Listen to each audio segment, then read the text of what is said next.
All right, everybody. It's 10 o'clock. It's Sunday. It's time for rope bondage. Welcome back. I hope you all had a good month. I hope not everybody got caught up in the LA Marathon traffic this morning. I hope not everyone expended all of their brain cells getting inebriated for St. Patrick's Day. And I hope you all had at least a pretty good experience working through the tour of Gote.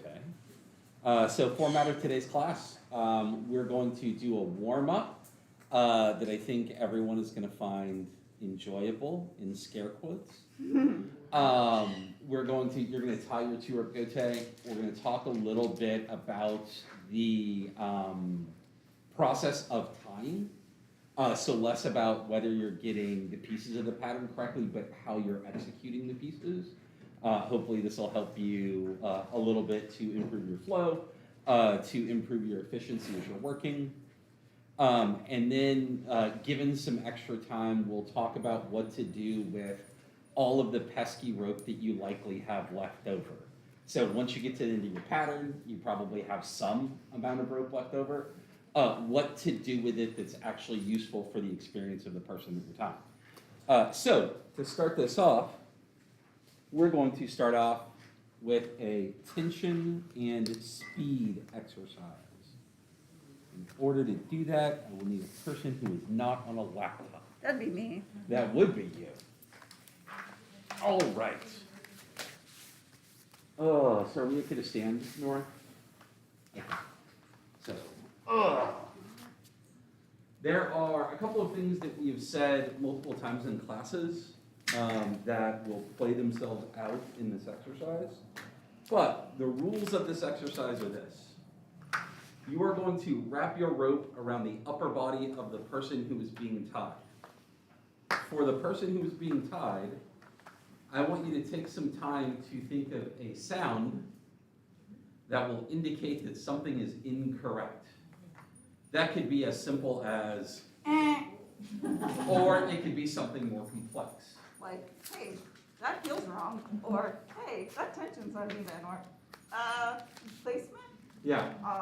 So as the people in the rope get more used to giving this type of feedback, the feedback can become more complex.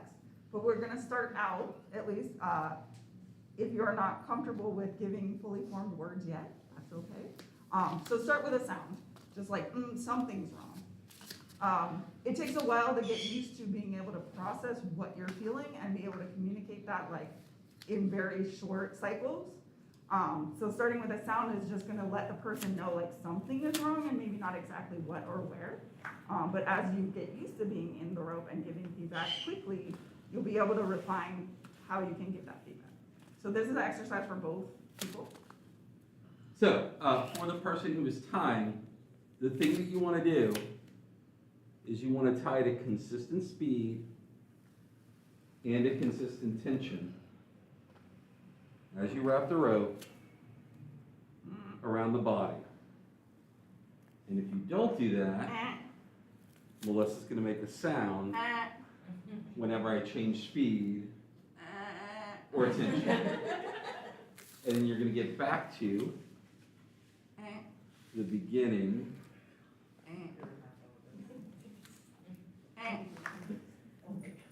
So you'll notice every time I get to the corner, that's a place where I need work, right? And then I'm going to change directions. So this is helping you practice your ambidexterity. And go the opposite way. So the thing I will tell you is going slower That was pretty good. can make it easier for me. So consistently we're telling you to start slow and then to go faster when you understand what you're doing, right? So starting off going very slow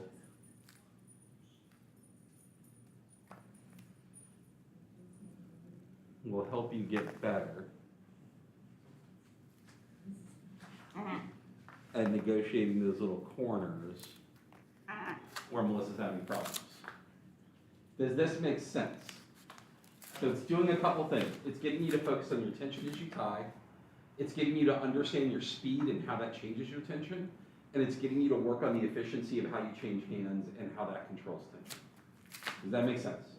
And for the people in the rope, it's helping you to start notice when things change, right? And also, as you work on it, you heard me say like, just every time, like something was wrong, but I wasn't communicating what I was feeling that had changed. So for now, try it just with a sound. But if you feel like you can give more feedback than that, of like, oh, you dropped tension, or oh, you sped up, or whatever it is that you're feeling that's different, and you can vocalize that in more than just a noise, but like actual use your words, that will help them know what they changed and how they can try to be more consistent, right? Oh, every time he came to this corner, bending around my arm, then he was dropping tension. So that's why I was beeping at him. But if I could say, hey, tension around this corner, then he'll know to focus on that a little bit more, right? So the more input you can give as the person in the rope, the more they'll know what to focus on to improve. Right? So you try it.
So a couple of things that I noticed in observing you all in your wrapping drills.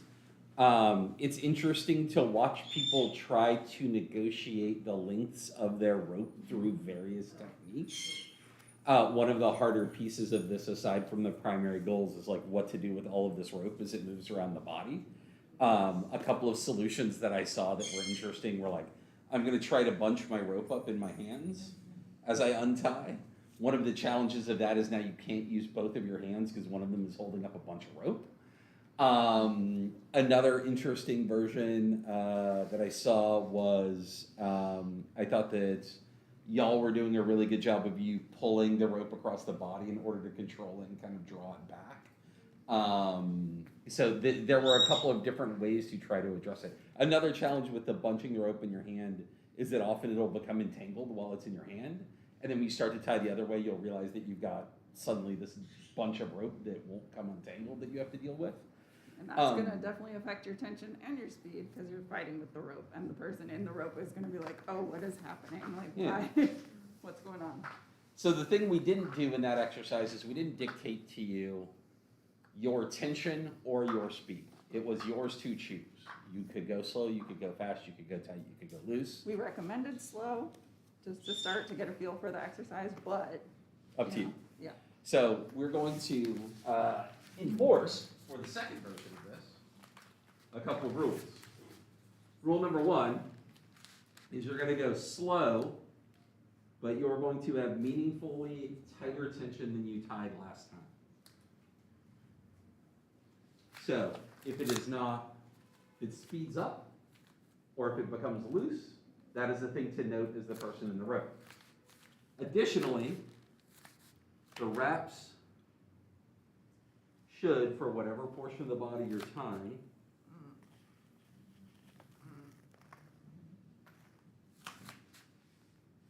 be flat, untwisted, and touching each other.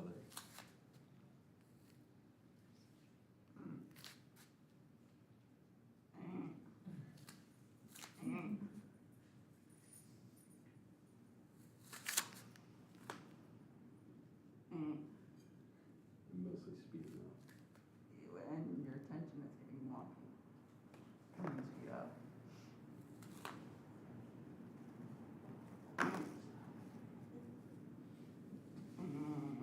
Dropping tension in the back. Speeding up. Very fast. All right? So, for the people who are being tied, use this as an opportunity to go from, I'm making a sound that's to maybe like, hey, you're speeding up, or hey, you're slowing down, or hey, this is, Uneven tension. you're changing tension, it's getting looser, it's getting tighter, here's what you're doing. We're gonna take 5 minutes instead of 10 minutes for this version of the exercise, and then we're gonna do one that's gonna be really awful. So, everybody go.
All right. Seemed like people are refining their Feedback. their feedback, and also for the folks who are tying, where they're positioning their hands and how they're tying and untying. Now for the most frustrating option of all. There are intermediary ones, but we're going straight from the easier to the hardest. We're gonna give you the rest of them too for homework. You can choose which ones you wanna do. Or maybe more accurately, the hardest for me. Well, The hardest for me is fast and very light. fast and loose. While moving while moving the rope, moving my hands, keeping tension, moving at the same speed to tie fast and loose and get it to the same place in the body.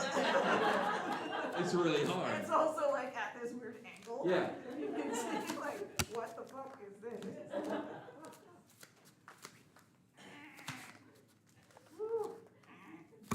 So the goal isn't that you're ever going to get this perfect. The goal is what you're going to do is get to a place where you are in control. I'm not here to dictate to you that you should be able to tie quickly, or that you should be able to, or that you need to tie fast, or that you need to be able to complete a form in a certain amount of time. What I want you to have is the choice. I want you to have the ability that if you need to, for whatever reason, be it that the person in the rope, that's what they need, be it that the scene dictates that, be it that safety dictates that, any of those things, I want you to have the option of being able to move quickly when you need to, but I also want you to know that tension is tantamount to what the person in the rope is experiencing. So the ability to be in control of your tension and move at multiple speeds is a really high level thing to develop, right? So take the last 5 minutes. And one quick note, before you jump back into it, I noticed with the previous versions that some folks were having a tricky time staying balanced as the rope was going on their body. So I would recommend that you take a minute to look at the alignment of your feet as you're standing.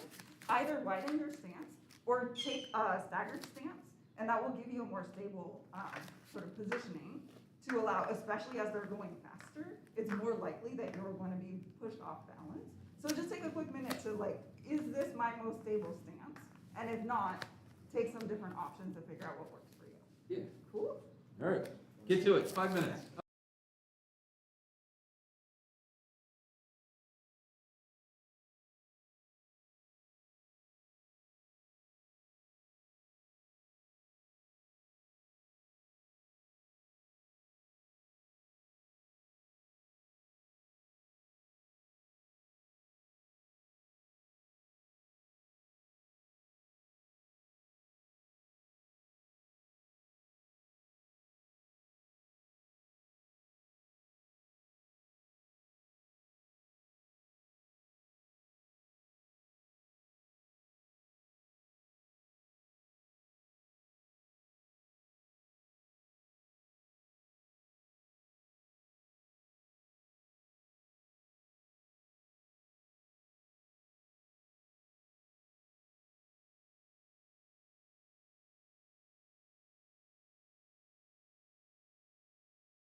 All right, friends. I hope you learned something from that exercise. I would say as you're using and practicing it on your own, understand to change the variables. So you might, you always sort of want to have consistency generally, but you can vary fast and tight. You can vary slow and loose. You can change the variables with which you're tying and continue to try to control your tension and how you wrap the tension around the body. You're not ever going to be perfect, as was evidenced by somebody who has done this exercise for, let's call it 10 years. And with me specifically for that time. And could not do it right once. I mean, I think I held like a streak of maybe 15 or 20 seconds where I didn't screw something up. Like, it's always going to be a work in process, because what's going to happen is as you refine your technique, the person you are tying with, and especially if you're tying with the same person over that time, is going to refine their ability to process those sensations. So the better you get at it, the better they're going to get at detecting you're wrong. And so the smallest, slightest little change, while they might not pick up on it now, if you keep practicing and keep practicing, they're going to start to be able to pick up on it as well. My practice partner, when I was learning to tie, called this drill "Just Don't Be Wrong," which is literally impossible, right?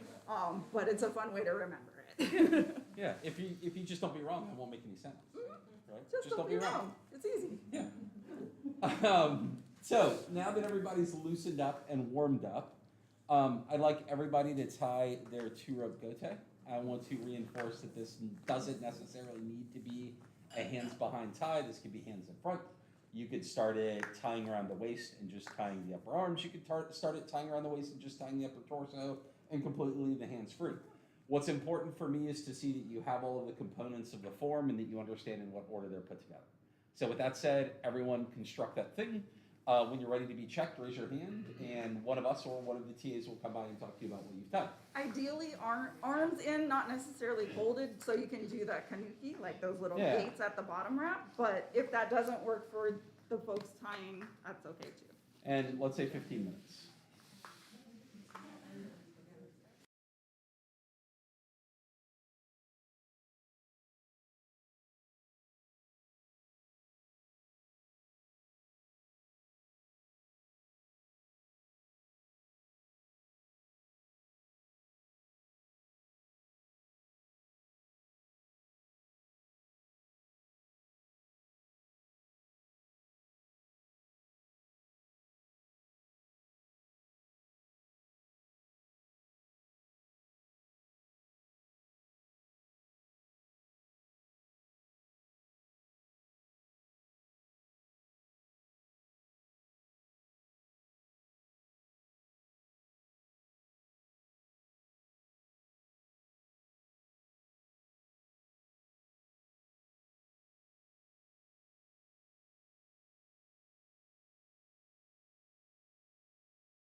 All right, so we're back.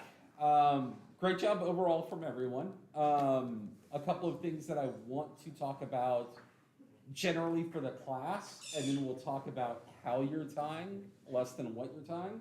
First and foremost is I want to talk about joining rope, how to join rope, when to join rope, when to unjoin rope, what to do if your rope ends don't match, fun things like that. So the way that I join rope is by using a lark's head. To create a lark's head, you take your bites, fingers go in, like a duck or a bird, open up, bite the rope, you create a loop. That loop slips over the ends, This is why we have these knots at the end. They're super helpful for joining rope. and then tightens around those knots, right? Make sense? I think all of you generally figured that bit out. So what do you do if you need to join the rope Not at, and they aren't even? yeah. Well, you don't have knots at both ends, and if you join like this, there's a whole lot of room for this bit to move, which is going to mess up your tension, right? So, drop your lark's head over. When you've got your lark's head dropped over, you're going to have the side that's got the loop in it and the side that doesn't have the loop in it. If you take the side that doesn't have the loop in it and open it until it flips over, creates a structure that looks eerily similar to your book knot or your Yuki knot. And as you pull away from it, it tightens on itself, and it's going to keep your tension from changing. And it doesn't matter if you're at the buttons, the little knots or not, Yep. because it's pulling on the rope itself. Does that make sense? So I would say for everyone to try creating a lark's head and then opening and flipping, inverting that lark's head over.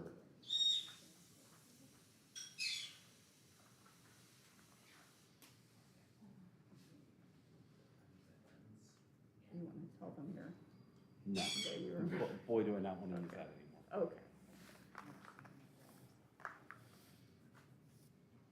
So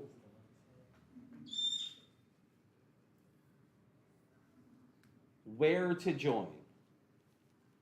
Where to join is, Did you want to talk about holding them on each other when it's just a little bit uneven? oh yeah, there is a final version of this, if you want to be super cutesy about it. If they're barely uneven,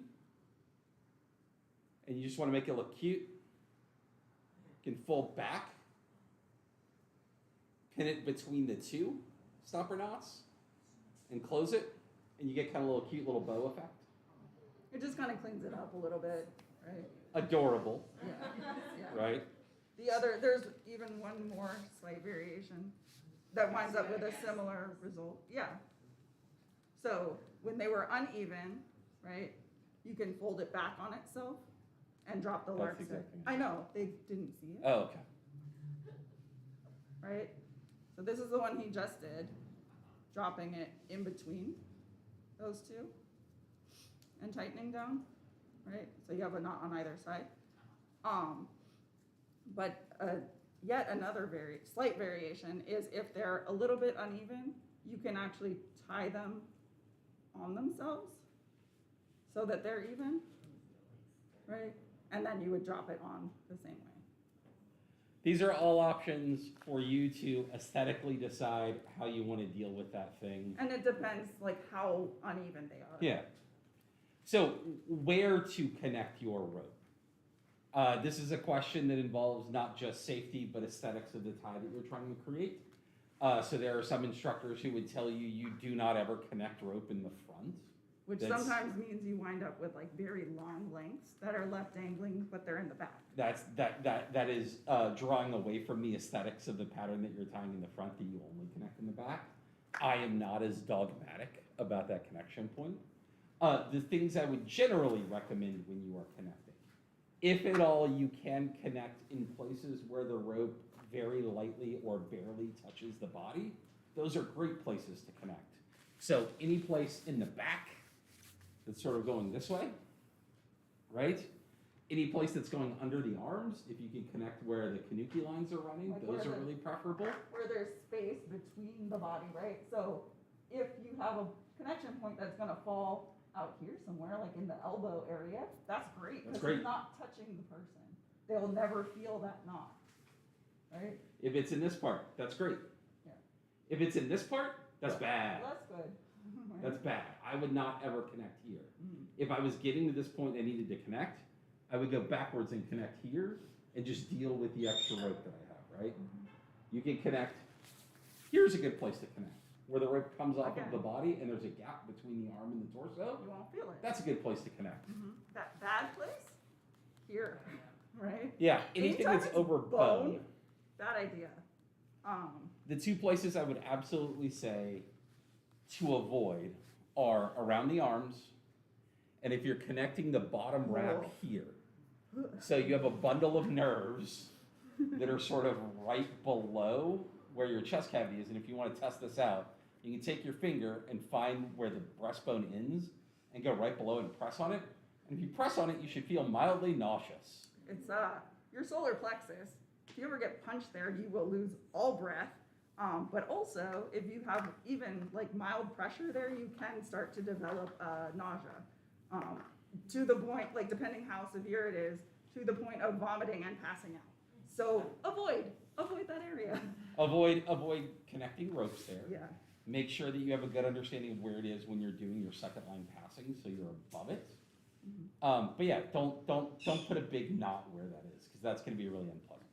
But also when to connect, right? So sometimes you'll be coming to, a point where you're gonna go under the stem, and you're like, oh, I only have another couple inches on my rope. I'll just attach here and then feed my rope through. And you wind up pulling 8 meters of rope through the stem. What you could do instead is feed your extra line behind the stem, attach, and then your rope is already there, and you don't have to pull it all through. Attach as late as possible. A good rule of thumb is attach as late as possible, And unattach as early as possible. detach early. Yeah. And what that basically means is, what is the efficiency of me pulling an entirety of a length of rope around or through a certain portion of the pattern, or around and through a certain portion of the body, as opposed to, well, if I'm coming to the end and it is pull all of this rope through Melissa's inner arms, inner torso area, or just unattach this and pull this distance the opposite way, unattach this early and pull it the efficient way. Does that make sense? Awesome. So let's talk about a couple of things that I saw when folks were tying. We're gonna go to different camera angle. Woo! You have close and personal camera angle. For everyone here, I would say scooch in so you can see what I'm doing. Keep scooching. Scooch in. If you can't see, the person that you have to blame is you.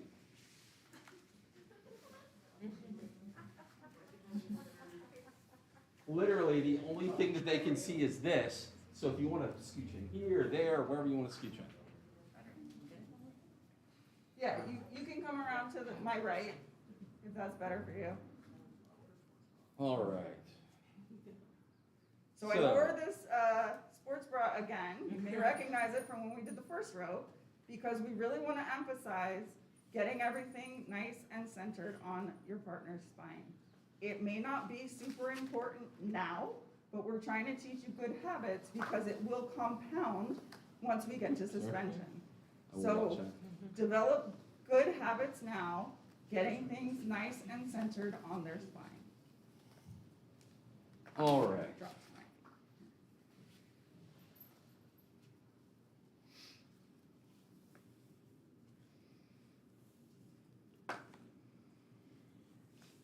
My first rope is in. I'm going to clear my wraps. I'm not quite on the spine, not quite there. I'm just like a millimeter to that direction, right? I'm going to reset so I'm exactly on the spine. I am also going to make sure that I'm the same distance from the top of the shoulders. I'm going to start to tie my second wrap. So for Melissa, it's important that this wrap be as high as possible because of the nature of where Melissa's nerves are. For some people, going to the thicker part of the tricep is preferable. if I've never tied someone before, that's where I would tend to default to tie, right? In Melissa's instance, I know that that's where she wants it. I'm making sure to lift up the chest area. The pecs. You want to be right at the base of the pecs. So that's not going to be a great place for me to connect, right? Because it's going to land basically right in my nerve. I'm going to show you another super secret connection tool to clean up your rope bondages, right? Ordinals, are we still in frame? If I sit like this? You're good. Okay. I'm going to connect here, very far away, right? And I'm going to fold this back over, and I'm going to pull this bit underneath the stem, and you'll see why in a second. My second wrap goes on. So notice he connected Like basically at the last minute, so he didn't have to pull all that rope through under the stem. It was already on the side it needed to be. I'm going to go under to create my half moon. I'm going to fold back over to create my half moon. When I create my half moon, I'm going to catch this little bit of rope, and I'm going to pin it against the stem. Clean it up. Then I'm going to fold again. Nice and tidy. And then when I do this final wrap, I'm going to wrap around, including those two lines, right? So I've gone from a place where I had all of this rope that would likely be sticking out or hanging somewhere to a place where it's nicely pinned against the stem, and the entire aesthetic looks cleaner. The second bit to pay attention to is as you leave for your kanuki lines, the way most bodies are shaped, there's a curve right here, sort of going into the bottom of the rib cage, and it's really easy when you pass this through to follow that curve. You want to go as straight as possible, right? Because if somebody has a curve or flesh there, and you go under and into the direction that the rope wants to go, if you add tension to it, it's going to pull up and pinch that flesh. Pinch and shear potentially, and it can just be really unpleasant. So getting that line as horizontal as possible will basically remove any chance for that tension to change. The second bit is, as you pass this rope through, there are kind of two things you want to do. First, slightly, I'm going to turn my finger this way to where the rope is pinned against the torso and not against the inner arm. The inner arm is super sensitive. Running rope against it is, for most people, very unpleasant. So if I take my finger and turn it like this, it's now against the body. The second thing I'm going to do is pull the rope straight out from the body as though it were a solid piece of material instead of something that doesn't have any form, and pull it straight through. And you're almost aiming like for the line that's, if you imagine that there's a line projecting straight out from your partner's belly button, you're aiming for that line, right? So you're actually angling the rope toward the center line of their body instead of straight out or like toward their arm.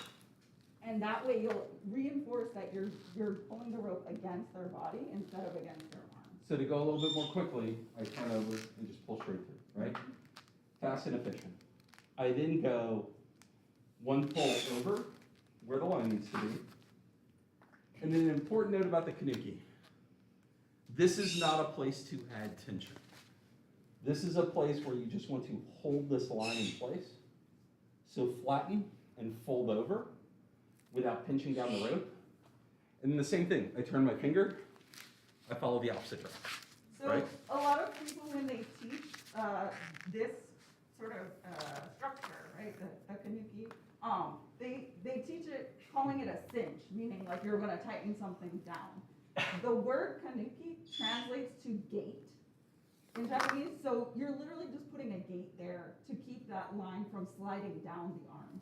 We're not adding tension. Some people in this pattern, they want to add more tension there, but for our purposes, we're not. We're just adding a little bit there to keep it from sliding down the arm and into a riskier nerve area on the arm, right? Passing underneath the stem. Opposite side, same thing, turning my finger so it's against the body, pulling straight through. Pulling toward the center line. Over. folding, Not adding and then pulling tension, straight through, right? not adding tension, just pulling through, adding a little bit of security. Right. And as you do that, I was noticing a few people I talked to, the lower wrap was bunching. So will you show how to use your forefinger and your Yeah, thumb can you to turn around? keep the wrap flat? So the way I keep the wraps from bunching is that I'll reach in and press flat after I add the kanuki, just to make sure everything stays right, or correct and flat. Then to the back. A thing about the girth hitch is that it ultimately is going to end up landing on a side.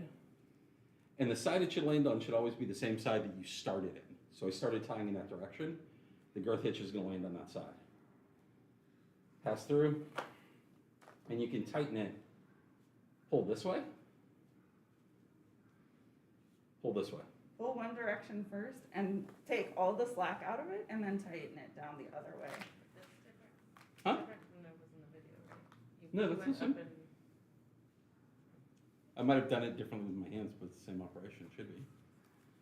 So, what to do with this? I now have a ton of rope that I need to decide to do something with, and I have options.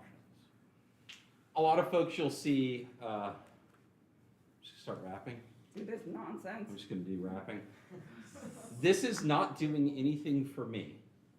It's certainly not doing anything for the person that I'm You tying. know what it's doing for me? It's shaking me. Yeah.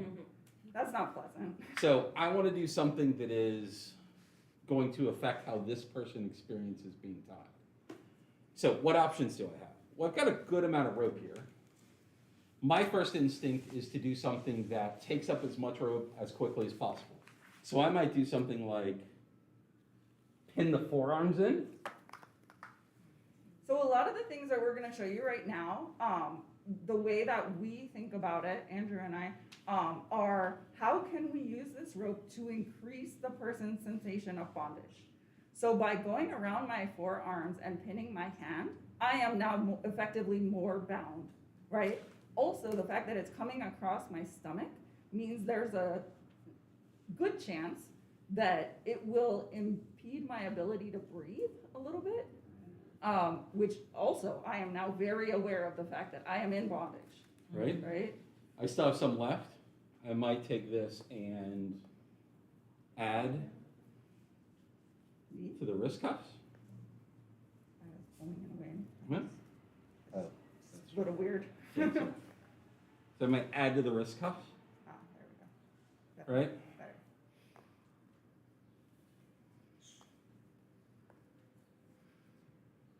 When you add to the wrist cuff, I recommend going loose. That you're not adding tension there. The cuff's already in place. This is really just to use up rope and like increase the psychological impact, not the actual tightness of the tie. And I can take what little bit of original line I have here, and I can do something, I don't know, aesthetic, like a little bow maybe, Bow on it. like a tiny bow, right? That's pretty good. And so now all of that's gone away, but it's gone away in a way that's gonna have an experience change for the person that I'm tying, adds to the aesthetics of the tie, all of that kind of stuff. And it's also not tediously wrapping something, Yeah. right? He went around a really large portion of my anatomy to use up the rope quickly. What are other options of what you could do? I could Arm cuff. add cuffs. So I've got this much rope, I could go out to here. And we haven't gotten to how to build these yet with you all, but We talk about it next month. Yeah, we will. So I can do cuff. Right? And I've got a lot of rope. So I can maybe do, I don't know that I've got quite that much. You could do one loop there and then to the other side, maybe. Could do cuff. Right? So I'm adding to Melissa's experience of bondage Yeah. generally.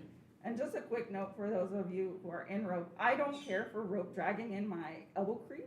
So when someone's adding extra cuffs, especially at these lower point, I will often put my fingers to cover that elbow crease. That way I know the rope's not gonna go in there.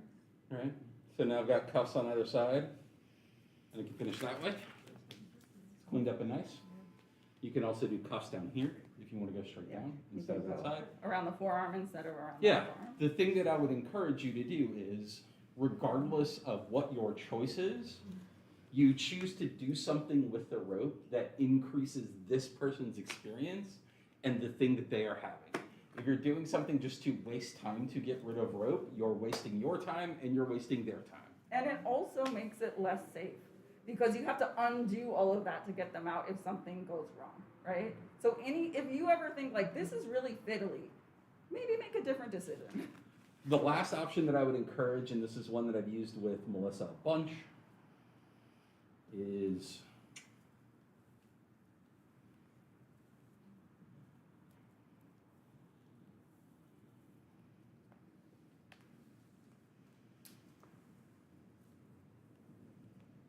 and I'd like to say a lot of these ideas that I have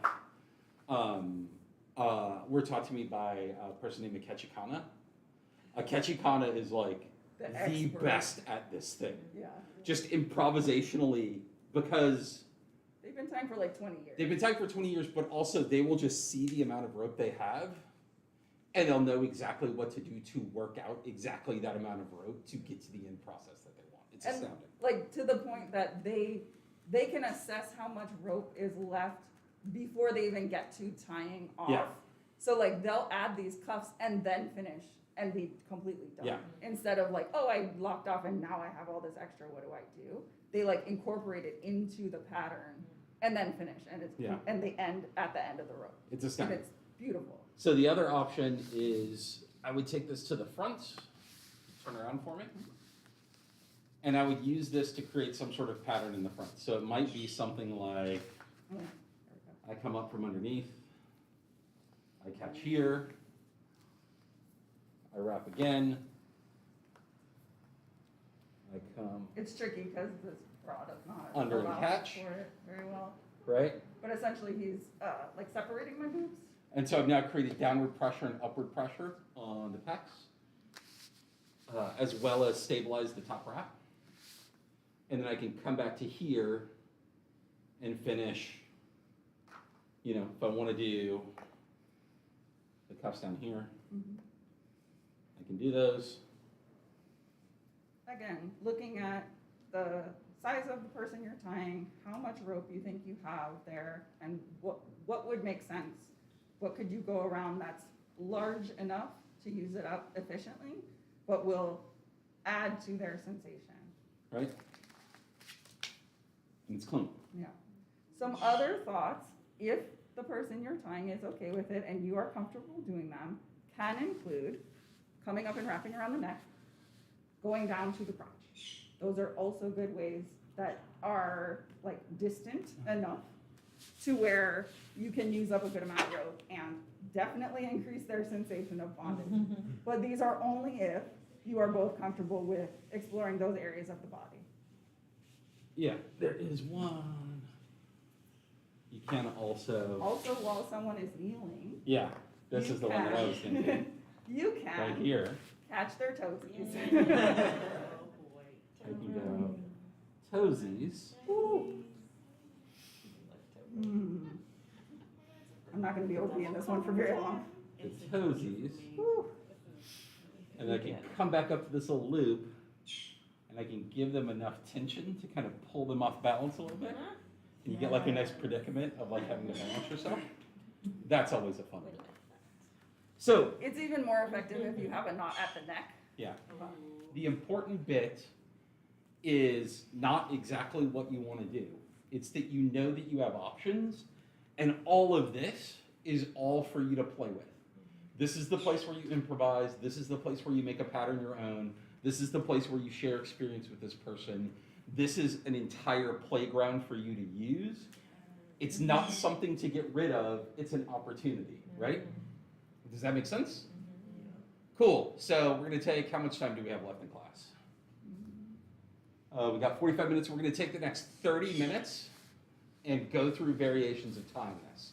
If you want tips, if you want feedback, if you want somebody to look at what you're tying, please feel free to raise your hand. One of us or one of the TAs will come back and help you. But take the next 30 minutes or so to practice and figure out how you're going to use this extra rope to make sure that you're solid on your 2-rope Gote. And right? one more quick note about just execution of the 2-rope Gote, which is after you have put the kanuki lines in, go back and make sure that your tension is cleared on the arms, right? Because that placing the kanuki can change the tension there. So just make sure that they're even. All right, That's get to it. Go ahead.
All right, we're back in. Hopefully, everybody had a good practice and had some fun playing with the leftover rope they have once they finish the pattern. Does anyone have any questions based on that? What's the advantage or the reason for using that girth hitch? Okay. So So the the question question- is about the girth hitch and why we choose that. At the end to finish off the 2-rope pattern. Yeah. So the hands behind tie pattern that we use works towards having 3 ropes in it, right? So the way we learned it, and the way it ends typically, is by adding that 3rd rope. So we need to find a place to or a way to end it at 2 ropes. The girth hitch is a solution that we came to that keeps the pattern balanced, so it sort of looks symmetrical from the back, but it also ends the tension in such a way that the tension will end evenly, both for the wraps and the kanuki line. So that was sort of the easiest way to balance that off as a solution, and not only have it work for floor work, but if you were to use it for suspension, the girth hitch will reinforce the stem line that's in between and help you be able to pull off of that towards the end. So it will work for both. So like once we get to the suspension portion of the curriculum, if you don't want to go through the whole rigmarole of tying 3 ropes and you're just like, I'm going to tie 2 ropes just to be quick and go to this thing, it'll still function well for that. If it's tensioned right, if it's tied off right, and if it's tied properly, it will work well for that thing. So it's sort of like an interstitial solution that we figured as a stop off that would sort of solve all of the problems if you were just wanting to tie 2 ropes. Does that It's make also sense? pretty Yeah. quick, Yeah. right? It's a fairly easy to execute Yeah. way to lock that off. It's not making it more complicated. Other questions? So you feel comfortable actually suspending off that girth hitch without anything else after? So the question is, would we feel comfortable suspending from just that girth hitch on the 2-rope? And yes. Yeah, if you've properly tensioned the tie, and it's symmetrical and properly balanced, yeah. I've performed using, so you saw the little pattern that I used where I came up between Melissa's chest. I have used that as a solution for 2 ropes in performance, like Multiple scores times. of times, Multiple times. and I've never had a problem with it. And is that, do you prefer that over making a loop and then doing a half hitch on the actual stem? Making a loop and doing a half hitch. Like pulling the rope through and have like a little bite and then do a half hitch on that? I don't know why you would need to do that, but we could get there when. Yeah, I maybe mean, when I we get can. to I'd suspension. have to look at the thing that you're describing in order to understand it. Like when you pull the bite through and then you put the rope through for the girth hitch and putting. Oh, no, I the get- bite instead, right? Yeah. I get that. I don't know why you would The need challenge to is do the that. challenge is then you then have that loop, and what are you doing with that loop? Right. I guess is my question. Yeah. So We'll get Um, to that, I think, when we get to talking about uplines and suspension and Yeah. all of that kind of stuff. Additional questions? Questions from back? Anybody? All right. So announcements for folks who are. Oh, Oh, yeah. question. So we didn't use top kanukis, Right. which I've seen on TKs before. Yes. I was wondering if you had any thoughts on using them or not. So the question is, we did not use top kanuki. Are there any sort of thoughts on and why we choose to not? So- I will take this one. Oh, if that's go. okay with you. As we talked about earlier, there's a bundle of nerves, right, that comes out from the base of the neck. It spirals out from there across the collarbone, down into the armpit, and then out into innervate the arm. It also then comes in that nerve that we talked about that can make you vomit and pass out. It's concentrated in a bundle under your armpit. If you put kanuki there, you're more likely to impinge that nerve, and that can be really hard to diagnose because it can present in a number of ways. It's also just a really tight, fiddly area that most people find unpleasant to have rope run through there. Both as the person executing the tie, it's really hard to get it in there in a way that's efficient and smooth. And as the person experiencing it, it is not great. Additionally, if you put enough tension on that top wrap, it shouldn't be going anywhere. So that can be excessive to add kanuki. If you do want to reinforce that wrap from sliding, you can do the pattern that Andrew demonstrated where you're doing some other way to reinforce it from sliding. Either coming up and catching here, or we've had students in the past do sort of what they deemed a super kanuki, where you come from underneath, catch the top, and pull back down, rather than trying to get in between the armpit.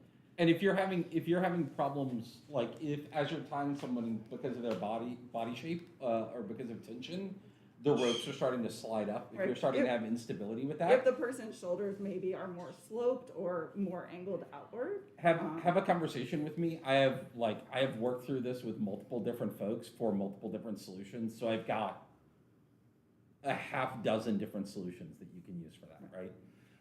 If anybody at home is having the same problem, please reach out to me on Discord. I'm happy to work through those solutions with you as well. Office hours are tomorrow. Yeah, office hours are tomorrow. 6 to 8. 6 to 8. p.m. Pacific.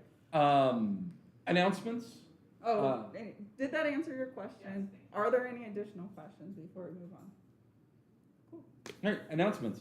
So the bank is going to be hosting Leaf and Icarus for a set of classes that just went on sale.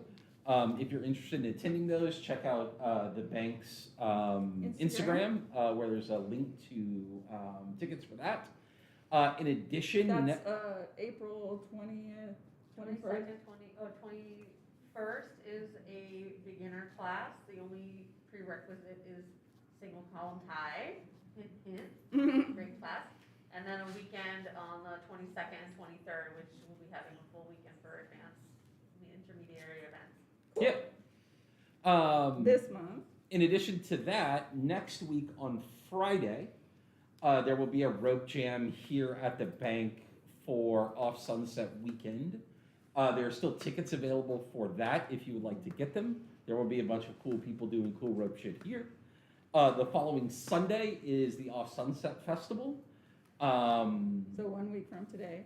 We Off have Sunset. Devil Mass Society has collaborated with the bank, and we will have tying booths there. We already have folks signed up for the slots that we have for tying. But if you're planning on attending Off Sunset and you want to stop by and hang out and watch people tie and hang out with cool people doing cool stuff, we will be there for that. Yay. And it'll be like a more performative rope. Yeah. Anything else? What day is that? What's the date? Sunday the 26th. Yeah, the 26th. Yeah, so Yep. one week from today. It will be chill, hang out, rope vibes. Yeah. All right, anything else? Yeah. All right, I will be posting your video for Fudamomo Shibari, which is folded leg Shibari today.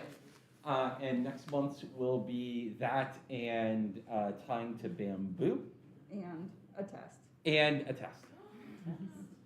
A So test you're of your gonna- 2-rope Gote. You're gonna do your 2-rope Gote for us, and we're gonna check you. Yeah. We've never had anyone fail this test.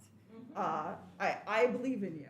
If you are nervous about this test in any way, shape, or form, please message me. I have spare time. I'm happy to work with you as much as you need in order to feel comfortable. I know test is a scary word for most people. Yeah. Cool. It's All right. basically like you'll come in and you'll tie what you tied today, Yeah. and we'll make sure that all the components look Yeah. good, right? It's not as scary as it sounds. That might Promise. be into watching people make pasta videos. Yeah. So with that said, everybody enjoy a month of living in fear. Talk to you.